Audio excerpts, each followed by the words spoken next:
Você está ouvindo a Rádio Esther, uma comunidade de estrelas apaixonadas por histórias. Siga a gente nas redes sociais, @maester. Eu sou Esther Roxy, autora de Conectados pelas Estrelas, e vou fazer a leitura desse livro para vocês hoje. Preparados para se apaixonar por esses personagens? Então vamos lá! Continuação do capítulo 8, Choque de Realidade. Notícias duras não demoram a chegar. Quando são inevitáveis, costumam ser menos dolorosas quando são ditas logo de uma vez. Assim, logo que o dia nasceu, Liná já estava tocando a campainha na casa de Misok. Ele abriu a porta e tentou fazer uma piada. Brincou dizendo que ela tinha levado a sério demais a história da campanha romântica dele começar no dia seguinte. Ele parecia entusiasmado de pensar que ela já estava com saudades dele, por ter aparecido lá tão cedo. Mas rapidamente percebeu que ela vinha tratar de um assunto muito sério, tendo como base a seriedade que a revestia dos pés à cabeça. "Misok", disse ela se sentando no sofá da sala ao lado dele. Ele ainda estava de pijamas e claramente ainda estava um pouco sonolento.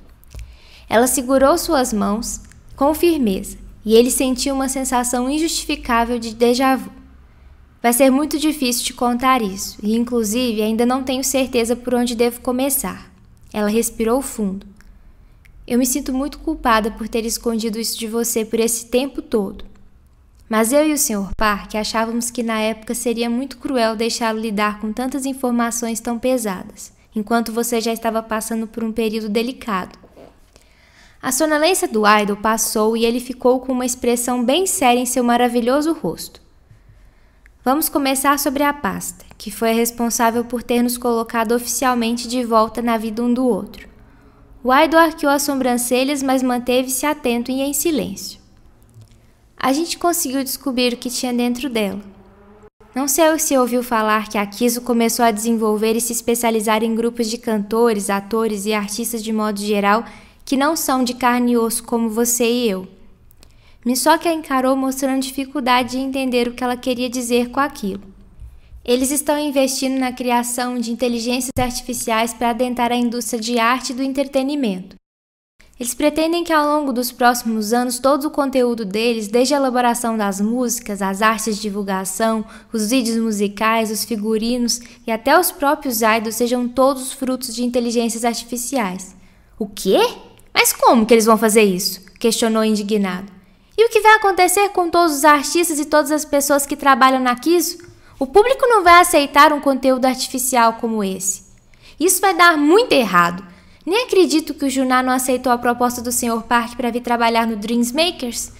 Ele cismou que aquela oportunidade surgia só porque era meu amigo e não porque é talentoso. Vou ir lá conversar com ele agora mesmo para ele largar esse lixo de empresa, o mais rápido possível. Onde já se viu a arte sendo feita por linhas de código?" Misok ficara tão indignado que mal estava deixando Liná retomar a fala. "A cultura e a arte é o que nos inspira a viver, é o que nos motiva a lidar com todas as adversidades que aparecem ao longo das nossas jornadas. Tirar isso do ser humano é matar parte da humanidade que existe em cada um de nós. É simplesmente condenar a arte à extinção e condenar todos nós a viver uma vida sem graça e sem poesia. Isso é um absurdo. Como as pessoas podem estar concordando com isso?" A questão é um pouco mais complexa do que isso.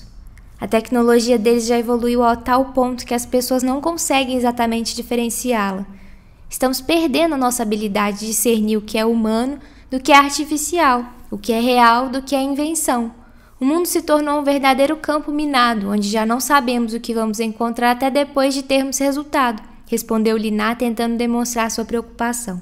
"E esse cenário tende a piorar porque as tecnologias estão avançando ainda mais. E os desenvolvedores já estão mostrando que essas inteligências artificiais já estão conseguindo superar o que o ser humano consegue fazer, no que tange uma discussão de habilidade e tempo de execução. Para empresas inescrupulosas como a Kiso, substituir humanos por esse tipo de tecnologia representa não só uma economia absurda de recursos, principalmente os financeiros, mas também um aumento progressivo de controle. Seres humanos são estáveis, mas máquinas seguem regras à risca conforme a programação que recebem. É claro que não sabemos em que ponto a situação pode sair do controle, ainda mais que pessoas assim nunca sabem o quanto devem parar." "Então espera, quer dizer que aquilo que estava na pasta era o arquivo criptografado do código de uma dessas inteligências artificiais?" Perguntou Minsoque, tentando esclarecer o como tudo aquilo que Liná estava dizendo se resumia. Acreditamos que esteja relacionado a isso, afirmou a gerente com humildade. Ainda não temos certeza do que significa. Pelo que averiguamos, precisamos de um computador específico para termos acesso ao conteúdo na íntegra. Mas tudo indica que sim, e que é algo que interfere diretamente no avanço do projeto deles. Por quê? Perguntou surpreendido. E como descobriram todas essas informações se não conseguiram ter acesso ao código descriptografado? Estamos chegando na parte mais difícil.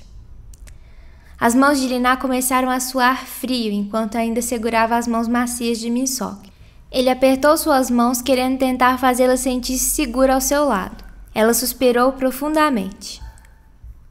Ouvimos uma conversa no corredor da emissora KGS, onde 2 homens diziam que um certo idol estava se metendo em um assunto que não deveria. Quer dizer que eles descobriram que era eu? Interrompeu assustado.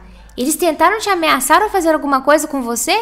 Ele se levantou do sofá indignado e começou a andar de um lado para o outro. Estava inquieto. Foi por isso que você foi para os Estados Unidos? Fizeram alguma coisa com você? E eu esse tempo todo super tranquila, acreditando que não existia mais nenhum problema no mundo. Tudo parecia tranquilo enquanto eu estive no centro de treinamento. Nem poderia imaginar nada parecido com essa história horrível. Minsoque! Bravejou Liná depois das lágrimas já estarem rolando por seu rosto, contra sua vontade novamente. Assim que o idol parou de andar freneticamente e voltou a se acomodar ao seu lado no sofá, ele enxugou suas lágrimas e a abraçou. Ela o afastou até colocar seus olhos bem diante dos dele e disse com firmeza: Ouça até o final, por favor, antes que eu não seja capaz de te contar tudo. Eu escondi uma coisa horrível de você enquanto esteve no exército e me sinto culpada por isso. Sei que o Sr. Park vai tentar te convencer que a ideia de não te contar foi toda dele, mas em certo ponto eu tenho responsabilidade sobre isso, porque tão pouco te contei. Peço desculpas por não ter respondido suas mensagens. Era mentira que eu não as li, mas não poderia respondê-lo sabendo do que eu fiz. Minsoque estava a ponto de enlouquecer de ansiedade. Me desculpe também por ontem, por fingir que estava tudo bem. Você estava tão feliz. Depois de ter criado essa redoma te protegendo sobre o que aconteceu enquanto esteve afastado, é ainda mais doloroso ter que te expor à dureza que é a realidade. Agora que está de volta, infelizmente, para sua própria segurança não temos mais opção a não ser te contar. Então, por favor, eu só peço que me perdoe. Por favor. Liná, por favor, me diga logo o que está acontecendo. Pediu com aflição, já começando a imaginar os piores tipos de acontecimento possíveis. Já entendi que algo pior do que horrível aconteceu. Então me diga de uma vez o que a Kisu fez com Juná. Liná ficou imóvel e começou a gaguejar. Seus olhos se enchiam de água com um fluxo descontrolado. Ela fazia um esforço descomunal para contê-los, mas mesmo antes de conseguir terminar de explicar o ocorrido, as lágrimas já começaram a escorrer também pelos olhos de Minsoque. Não sabemos o porquê. Só sabemos que eles estavam atrás de um idol que sabia alguma coisa que não deveria saber naquela época. E meses depois, Liná gaguejava de modo incontrolável. Ele se foi, Minsoque. Mil desculpas por não ter conseguido te contar. Como assim ele se foi, Liná? Perguntou inconformado. Ele quem? O Juná foi encontrado morto no seu apartamento, Minsoque. As palavras dilaceravam o coração da moça enquanto ela as dizia, mas ele precisava saber. Não sabemos se eles achavam que Juná sabia de alguma coisa ou se de fato ele sabia. Mas e a causa da morte? Não fizeram uma autópsia? Minsoque estava perguntando, completamente desacreditado e sem chão. A gerente explicou que a família não permitiu e que, devido às circunstâncias da investigação, a polícia concluiu que tinha sido um caso de suicídio.